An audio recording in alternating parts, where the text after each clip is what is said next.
The Jurassic Park movies mean a lot to me. I mean, one of them means a lot to me. The others showed up as well, so there's something to that. Even though not all of these movies are good, I end up really enjoying these movies in some way. I just can't stop myself from loving dinosaurs. And if it isn't that obvious, my channel owes a lot to these movies, as Jurassic Park is the reason why I named this channel IamT-Rex. And everyone who thought I named this channel after Theodore Rex, I truly am sorry. Please don't cancel me. I love Theodore Rex. See, look at this scene. It's amazing. So if it isn't obvious, I really am a massive Jurassic Park fan. And with the somewhat recent release of Jurassic World Dominion concluding this franchise, I feel it is my due diligence to go back and rewatch all the Jurassic Park movies and World movies. And yes, I mean all of them. And I'm going to review and rank them. So maybe this wasn't the best idea. Well, let's start with the best one.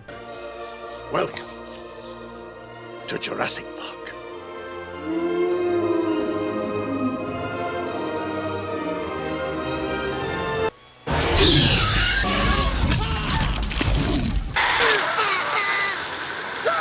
Now you and your family can sit down together, enjoy a movie without all the stuff you don't want to see.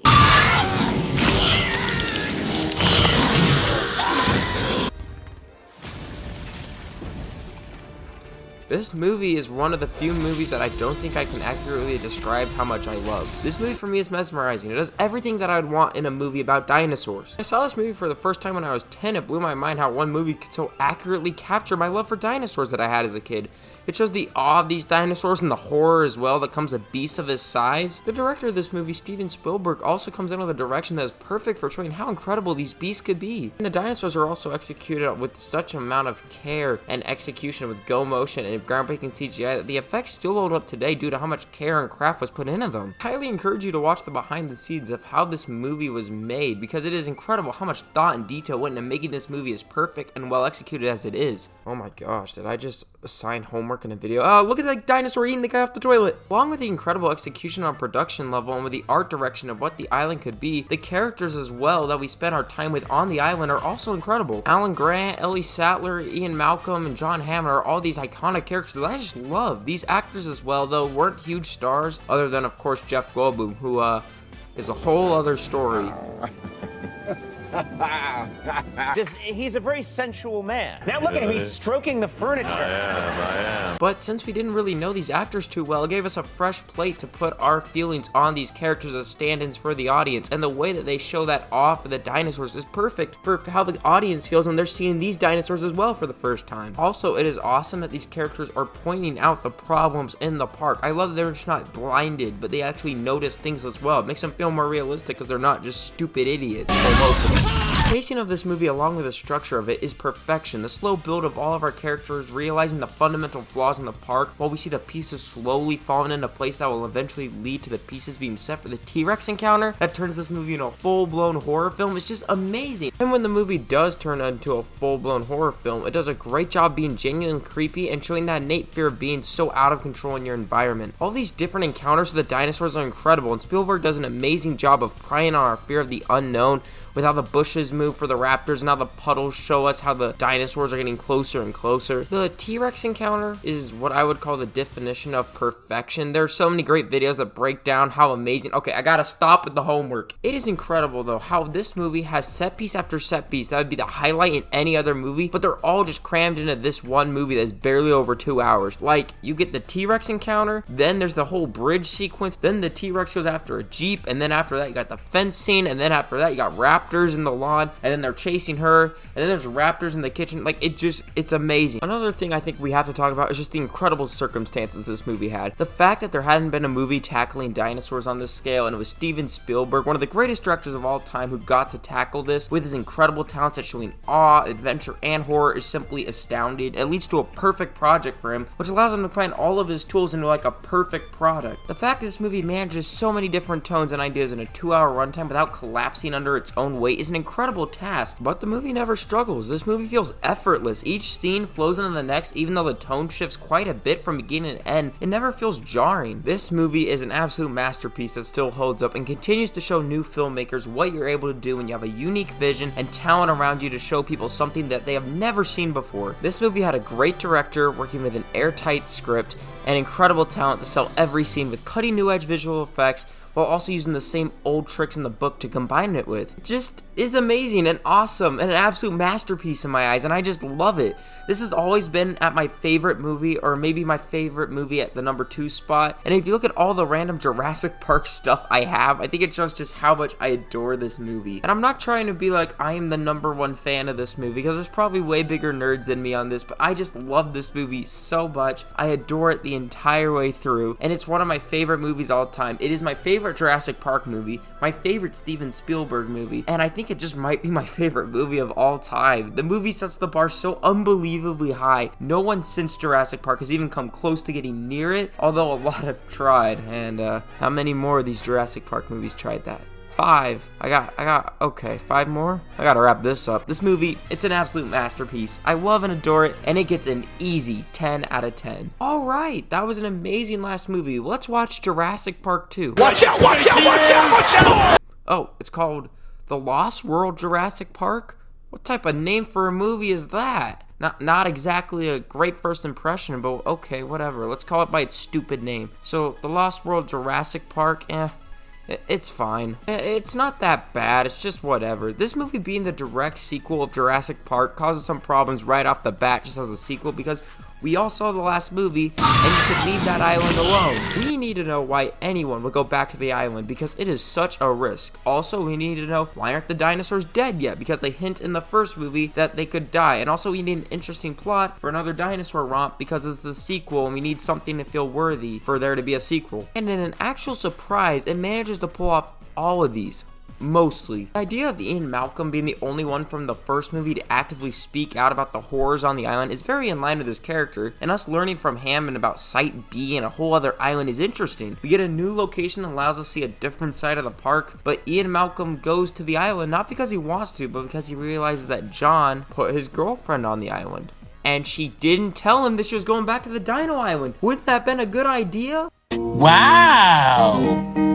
You're an idiot! Also, to balance out the anxiety of his girlfriend being on the island, Ian Malcolm's daughter also comes because he's a bad dad and she thought he wanted her to come, but I don't know. It doesn't really make sense. Whatever, we're getting to the island. So all things considered, the movie did an okay job of it getting us back to the island. And it's actually interesting to go back to the island because now it has a Skull Island type of vibe because we know what terror is on that island. So when they get to the island, we meet our new characters and they see the dinosaurs that is somewhat reminiscent of the first movie, and seeing just how in awe the new characters are compared to the dismay of Ian, it's a really interesting dynamic, and it's just hilarious because we're siding with him. We know what terrible things are on this island. So after our characters see the Stegosauruses and they get back to camp and see the bad guys, the movie just gets really unfocused. This ends up with our characters being thrown into bad scenario after bad scenario, and while there are some genuinely good scenes here, like the truck scene and the tall grass scene, and even the waterfall moment, the movie just doesn't have momentum. There's really no goal for our characters because the villains instantly thwart the main goal of our characters being on the island to do research, so it just ends up being a pretty normal survival horror movie until they get off the island, but it doesn't really feel like a horror movie either because there doesn't seem to be any real threats set up. Whenever there are real threats, they're not really respected and they're just kicked out of windows with no problem. And that kind of makes the threat of the island not as scary because all the characters killed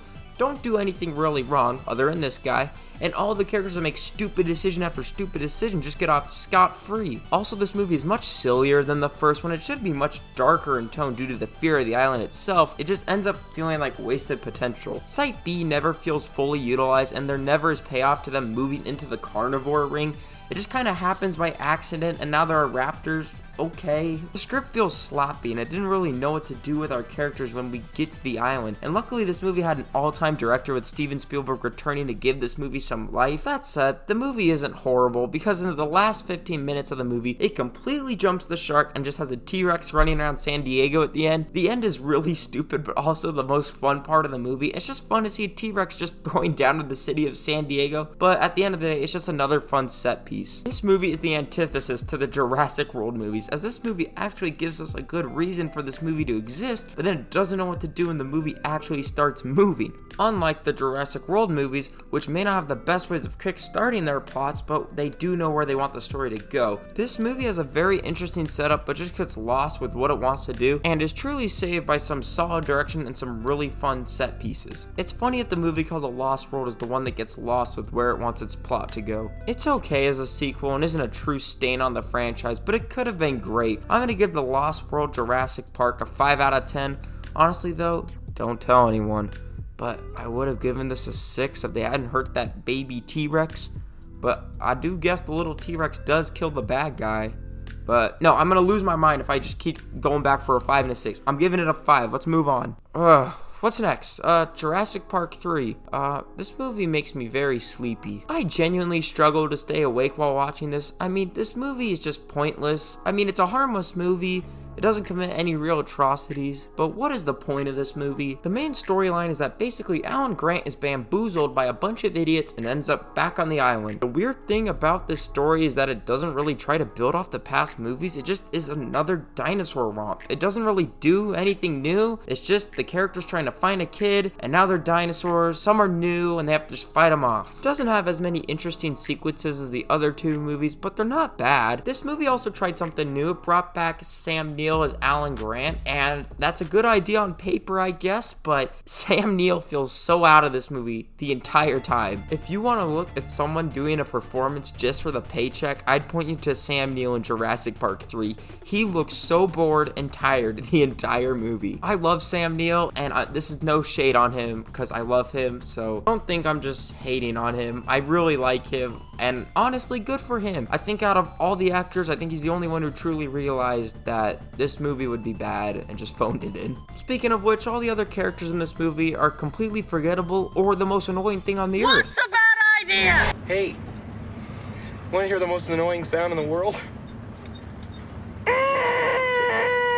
The horror in this movie is fine. I guess the dinosaurs are neat. I mean, there's some fun new ideas with the pterodactyls and the Spinosaurus, but it doesn't really sell the movie as its own thing. This movie in the franchise is the one that feels the most disposable. Like, this feels like a storyline told in a spin-off book or comic, and just this movie on a narrative level on a whole, it's just a baffling choice on where to take the franchise because it's just another dinosaur romp. It doesn't further the narrative of the overall story. It just wants to be a B-movie, I guess, and this is the point in the franchise where you realize that these sequels do not flow together with each other at all. We go from Jurassic Park, which is contained, to then a bigger story in the sequel where dinosaurs are being taken to San Diego, and it feels like they're expanding into the bigger world. But then this movie just takes Alan and puts him back on the island, and the story doesn't connect back to the other two at all, other than we know that the island is bad. It just doesn't flow well. This movie feels like a step back for the franchise instead of moving it forward. This movie isn't horrible by any stretch. It's competent enough, but it is the most boring and pointless movie in the entire franchise. I don't really have a lot to say about this movie. It's not good, it's just disappointing, and it doesn't really justify itself being its own movie, but it's not horrible, I guess. I'd give Jurassic Park 3 a 4 out of 10. It's whatever, and really just a weird place for the franchise to go. Okay, now it's time for the one with Chris Pratt. After Jurassic Park 3, Universal really had to take a hard, long look at what they wanted to do with the Jurassic Park series, and they decided to do what a lot of other franchises did, the soft reboot.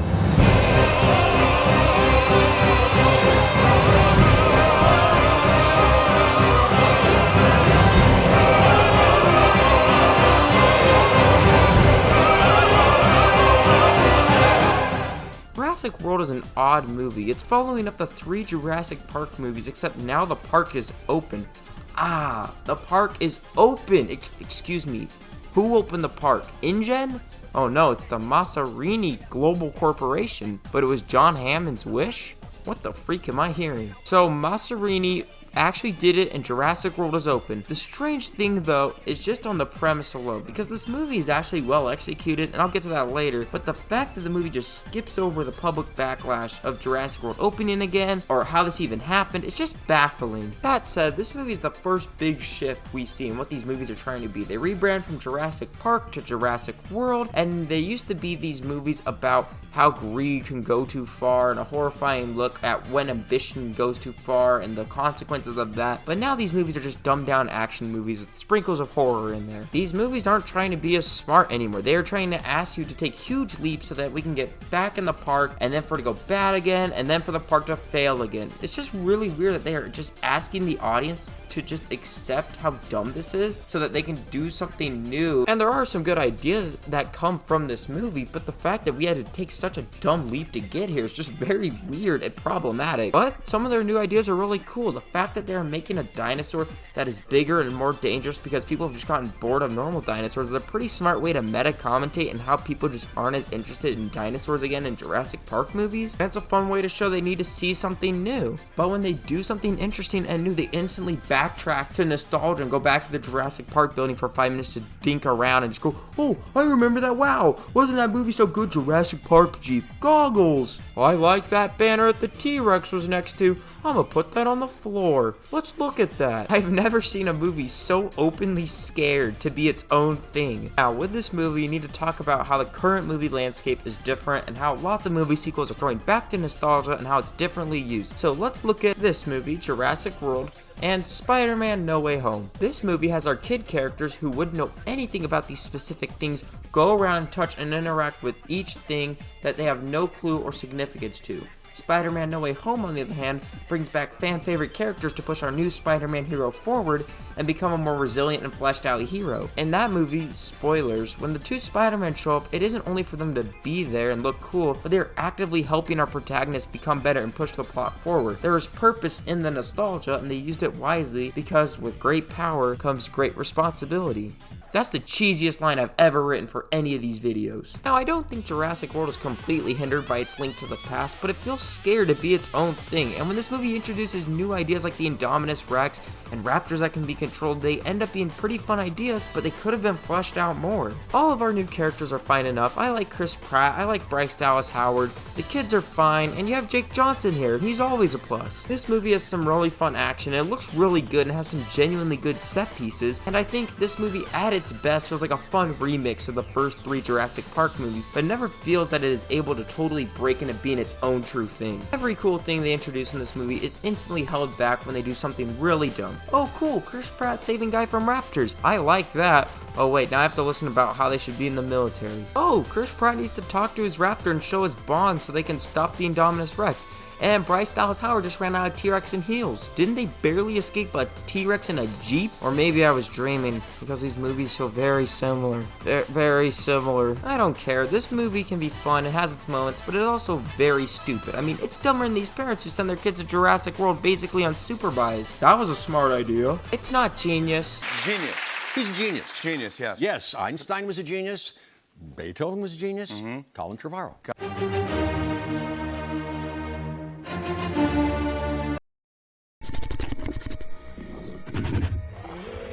That thing's part raptor.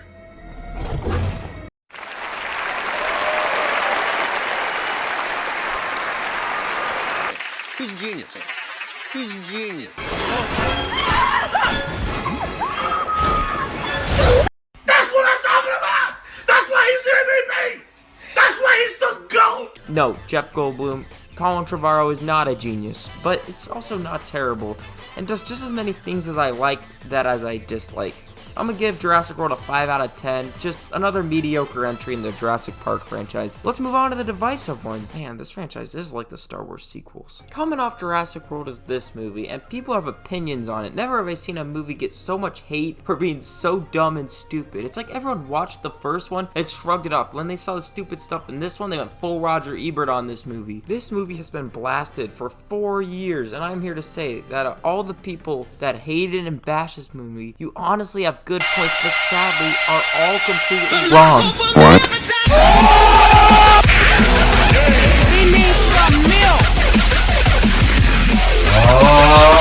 I'm here to tell you this movie is genuinely the best Jurassic Park sequel, and the people who disagree with me are wrong, and that's fine. The first seconds of this movie that you watch, you go, oh, this movie's gonna be different. First of all, it is shot way more atmospherically and is the best movie at capturing the feeling of Jurassic Park since The Lost World. The style and direction of this movie is truly the saving grace of it. The director J.A. Bayona actually made a movie that stands out with a strong direction and incredible set pieces. I think that's my new favorite buzzword. I think I've said every movie had great set pieces. Other than the first Jurassic Park, when I think of movies with incredible moments in this franchise, I think of this movie as well. There are just so many incredible moments and okay, I'm not saying set pieces anymore. I'm not saying it. Okay, one sec. Let's find a synonym for set pieces.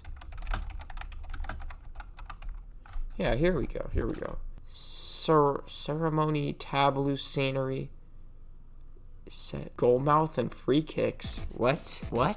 Goal kick? Excuse me? Sure.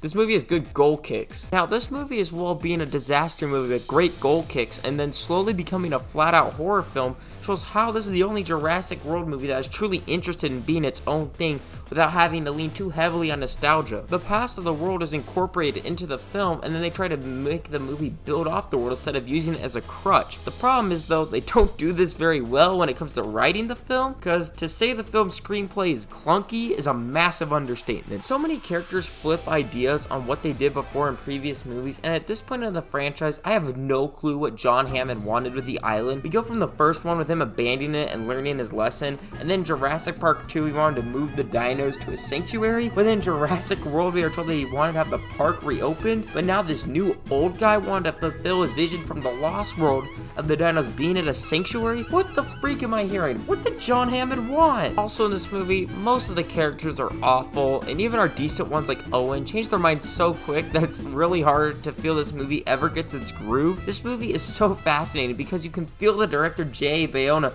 trying to push through the screenplay and trying to make this movie its own thing and really stand out and be a very stylized Jurassic World movie with its own identity, but the screenplay is like, no, we're gonna try to handicap you at every possible turn. The Indoraptor in this movie is so well executed, and the horror in this is genuinely good, and the individual scenes on their own are just fantastic, but this movie is truly held back by a ridiculous and clunky screenplay, but Bayona and crew go on to give us a Jurassic World sequel that isn't content on being another rehash. It wants to be its own thing and really goes for it. I really respect this movie for doing something new, and sure, not everyone is gonna gel with the island exploding and it turning into a haunted house movie in the second half with a dinosaur hunting our main characters, but I don't know, it sounds pretty fun. I think this movie is very fun and is easily the Jurassic Park sequel with the most personality. This was the first movie that I saw during the time when I was getting into how movies actually are made that made me realize that you can have direction that can be so good that it makes up for the sloppy screenplay if there's a true vision for what the movie can be. This movie isn't anywhere near perfect, but the direction and the vision to have a new type of Jurassic Park movie really elevates it above the other Jurassic Park sequels, even if it never fully finds its footing. I just am a really big fan of this one, and if you hate this movie, I'd say try to give it another chance because it's actually pretty neat. So I'm gonna give Jurassic World Fallen Kingdom a 6 out of 10. It's the only other Jurassic Park movie that I'd recommend other than the original. But before we watch the next one, as much as I've been praising this movie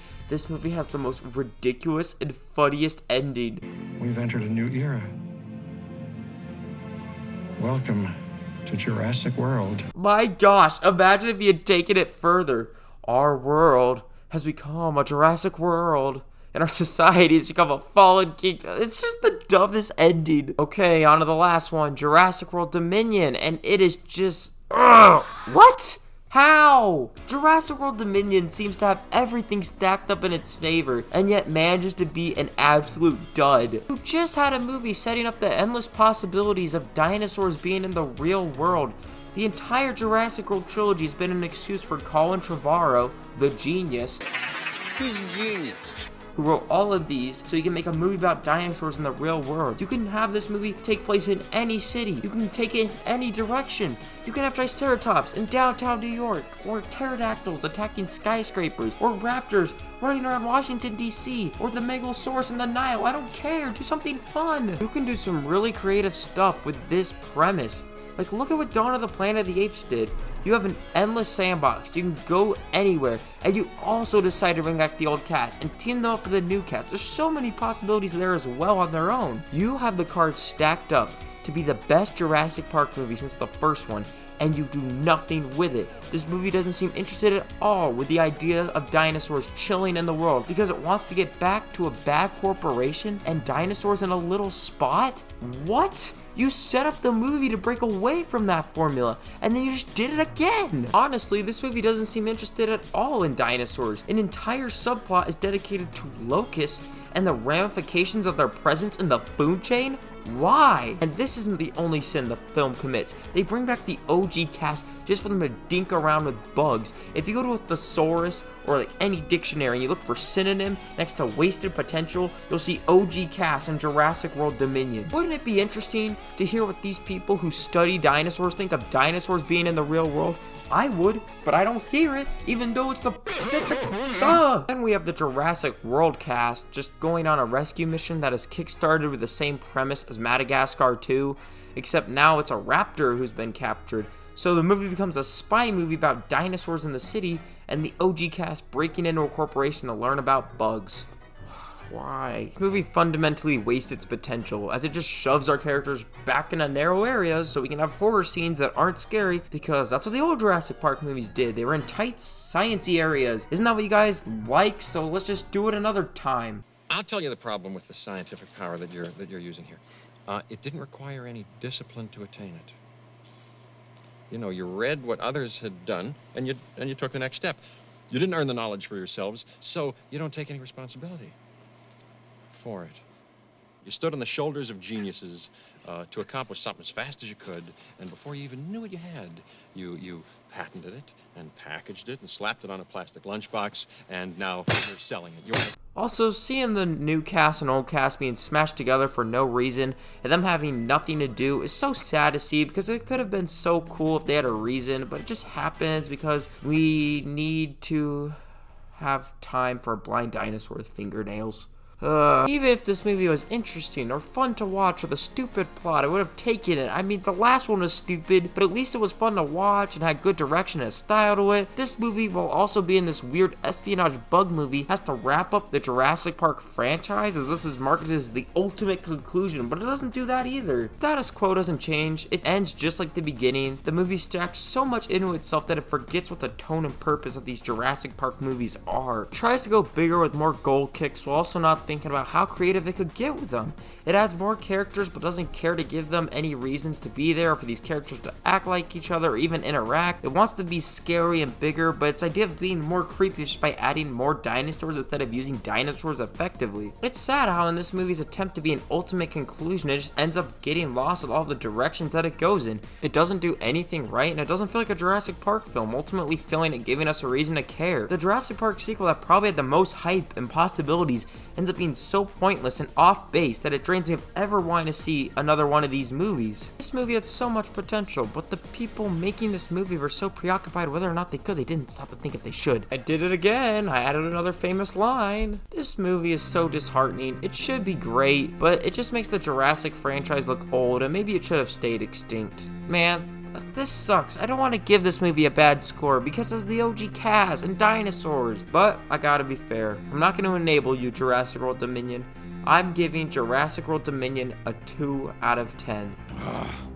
Why did you make me do this? You're fighting so you can watch everyone around you die. Okay, I did it. I reviewed every Jurassic Park movie, but this wouldn't be fun if I didn't watch Mojo, this bad boy. Number 6 is gonna go to Jurassic World Dominion. It's in last place by a country mile. This movie is completely unfocused and has no clue on what it wants to be, and ends up not succeeding at anything that it wants to. The fact that Colin Trevorrow, the director of this movie, was also going to make Rise of Skywalker, but wasn't able to, is really funny, because in a sick sort of way, he made another Rise of Skywalker just for the Jurassic Park franchise. This movie's just bad, and really is sad to see how far the franchise has fallen since the first movie. Number 5, Jurassic Park 3. Even though this movie is still at 5th, it's way better than what's below it. This movie, though, just doesn't do anything interesting enough to get any higher. This movie is the saltine cracker of the Jurassic Park franchise. It's not that good, but it's just stupid Dinosaur Island shenanigans, even though at the end of the day, it's completely pointless. It's fine. Number 4 goes to the Lost World Jurassic Park. This movie had so much potential with an actual good setup for a Jurassic Park sequel,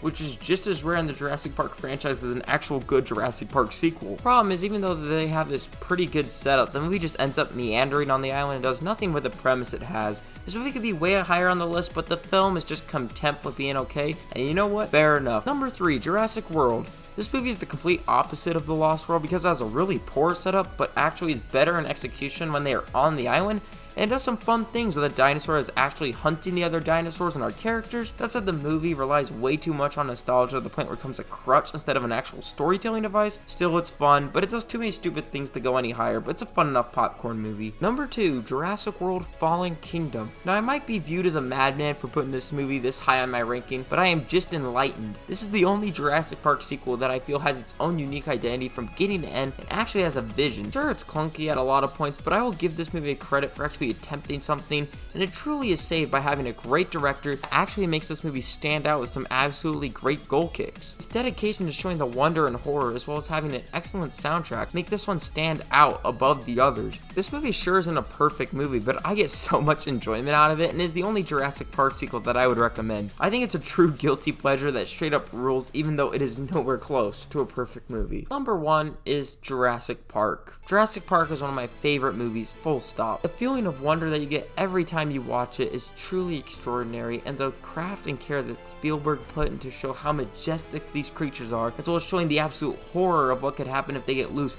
is an incredible balancing act that very few movies have been able to achieve. The pacing is so tight that you always wonder how this movie breezed past you so quickly, while being such a fun ride without doing stupid things. All the other movies in the franchise at one point have you asking when the movie is coming to an end, or why characters are making these horrible decisions, or why they are flip-flopping on their own ideas. This movie though just doesn't suffer from that. It's amazingly well paced. All the characters are thorough and likable and make smart decisions most of the time. I don't know what that lawyer was thinking. This movie is a straight up masterpiece that has impeccable pacing, an incredible set of characters, and awesome dinosaurs, and one of the best packages of all time.